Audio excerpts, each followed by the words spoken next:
My wife cheated, and my mom supported her, so I cut ties. Now years later, Mom wants reconciliation. Someday after dinner, my wife of 7 years watched her shows while I watched the game of football. She's had 2 bottles of wine before I know it. I checked on her at midnight and found her asleep on the couch. Her iWatch buzzed and displayed a message saying, "Haha, I can't do that." I was curious, so I pressed on it and found a conversation between my wife and a friend. I haven't been close friends with this guy, but we've known each other since we were teens. I continued to read the conversation, and as far as I can tell, unless she's deleted messages, he contacted her first. There was flirting, but no cheating. She said things like how much she wanted him, how no one would ever find out if he wanted to do something, and that she was great at keeping secrets. I searched her watch for messages but didn't know her passcode. I put her to bed, sat in shock in the kitchen until I fell asleep, and got up for work at 5:30 in the morning. I slunk down on the wheel of my work van and realized I couldn't work in this state, so I went back in the house, grabbed a half-drunk bottle of vodka, filled it with Coke, and went for a walk down the railway line. We live beside a lot of woodlands and a disused railway line that goes for miles. I've walked about half of it.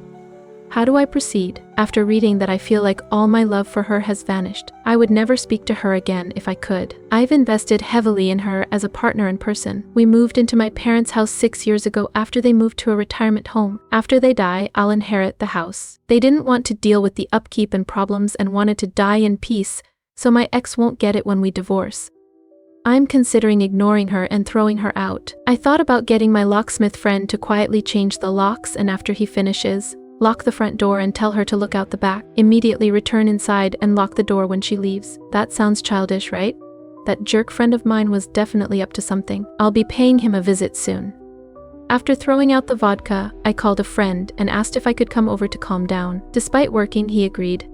I arrived at his house and sat on his couch to calm down. My wife kept texting and calling me in the morning, asking where I was and what I was up to, since my work van was in the driveway and I was nowhere to be found. I texted her back with an excuse that the engine was faulty, so I took a taxi to work. After my friend got home from work, I told him what happened and asked for his opinion. I also told him not to tell anyone about my scumbag friend because it might get back to my wife, which I didn't want. I'd deal with him later. I plan on exposing him.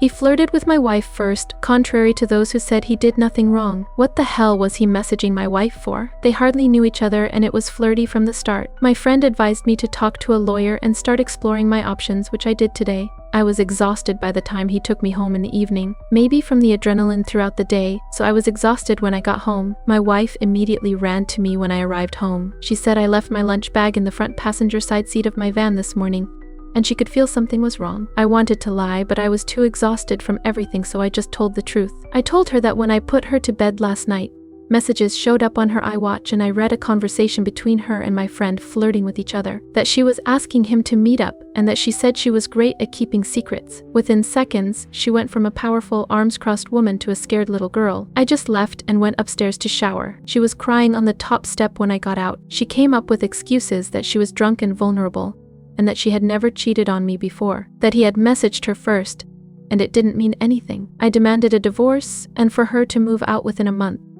I also told her she was moving to the spare room. Since then, I've ignored her.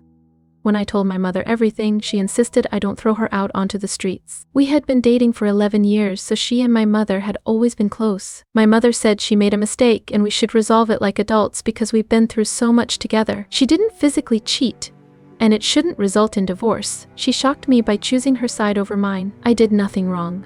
I have a divorce lawyer appointment next week to discuss my options. I guess I'll ignore my soon-to-be ex-wife until then. After discovering my wife was cheating on me with my friend 20 days ago, the situation has become hellish. She's been sleeping in the spare room for a month. But it's clear that my mother told her that it's her house and I can't kick her out, so she won't leave. I stopped ignoring her and started being civil but cold. I'm glad I did this because I felt like a monster denying her existence. My behavior was wrong and I felt like I had wronged her. The only time I gave in was when I entered the bathroom last week and saw her crying on the floor. I helped her up and instinctively hugged her. Unfortunately, I'm so suspicious of her that I wouldn't rule out her faking it. I suggested a lie detector test because she's been saying how she'll do anything to save this marriage and prove to me it was a mistake. She was fine with it until a few hours later, when she came to me and complained about how inaccurate they are and how anxiety and nervousness can cause false readings. I laughed a cackle that turned into a childish giggle. She seems willing to do anything to save this marriage except take a lie detector test. It doesn't matter anyway. I meant what I said in my original post, that every bit of love I had for her vanished after hearing her say those things. I talked to my mother and asked her why she was taking my wife's side. What was she expecting? Us to live like roommates and go on like nothing happened? It's ridiculous. She said she always saw my wife as the daughter she never had but wanted. Since we met, my mother has been drawn to my wife because she had a stillborn daughter before I was born. I mentioned their closeness.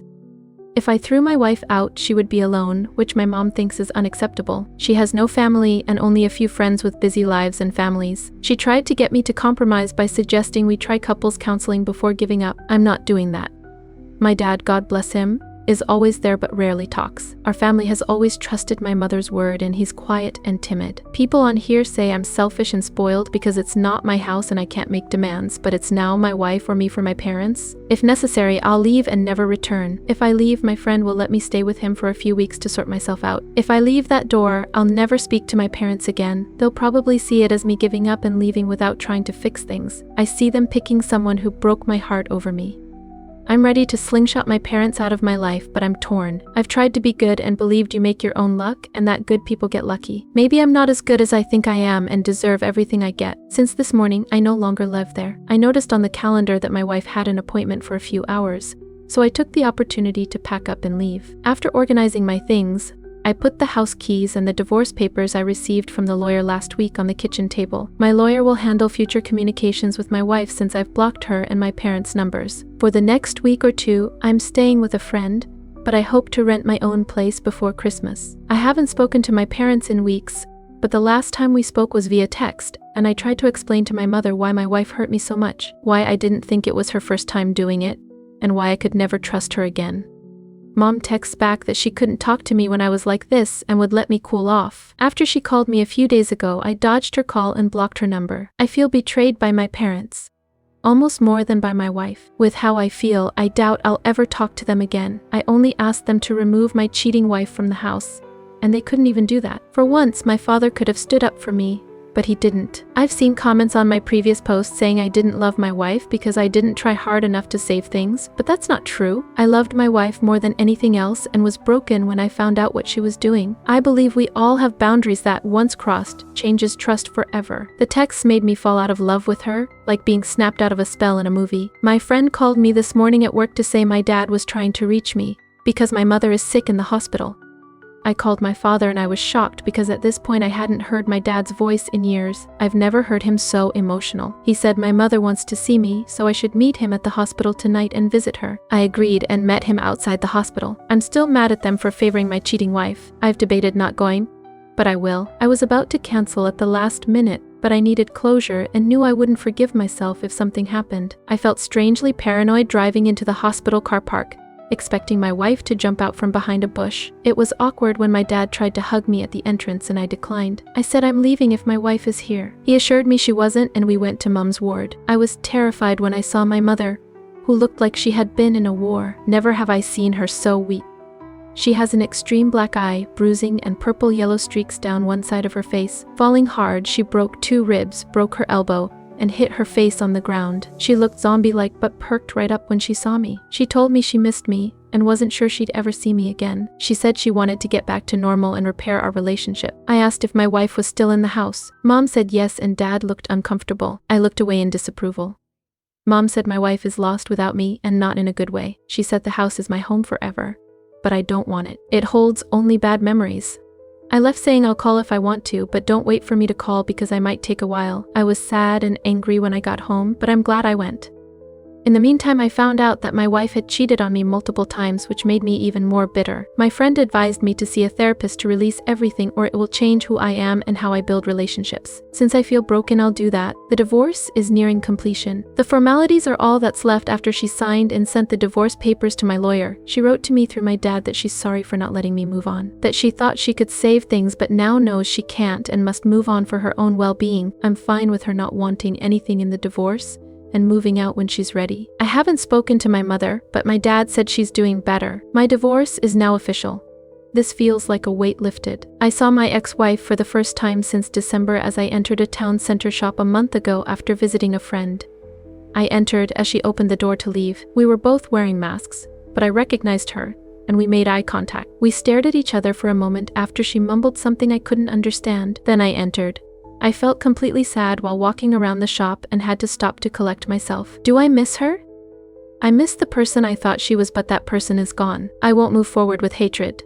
Long term, it only burdened me. Several years ago, a friend's girlfriend told me she saw my ex-wife with another man outside a pub. She didn't tell me because she wasn't sure it was her and didn't want to interfere. I'm furious with her because I could have used that information years ago. Although it's not conclusive, I could have confirmed if she was out that night and saved myself a lot of heartache.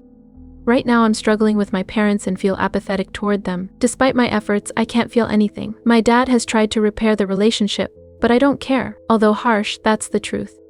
To change how I feel, they'd have to turn back time. It's just the sad result of their choices. Don't forgive a cheater. Don't struggle to extinguish a cheater's fires while they joyfully reignite them. Betrayal creates passionate, intrusive thoughts. No other action on earth compares. Being backstabbed by loved ones? Unique in many ways, and so are the emotions you feel afterward. Thanks for listening to my story. Did you hear? Greg's been telling everyone that he's vegan, but he was caught sneaking into McDonald's for a Big Mac last Tuesday.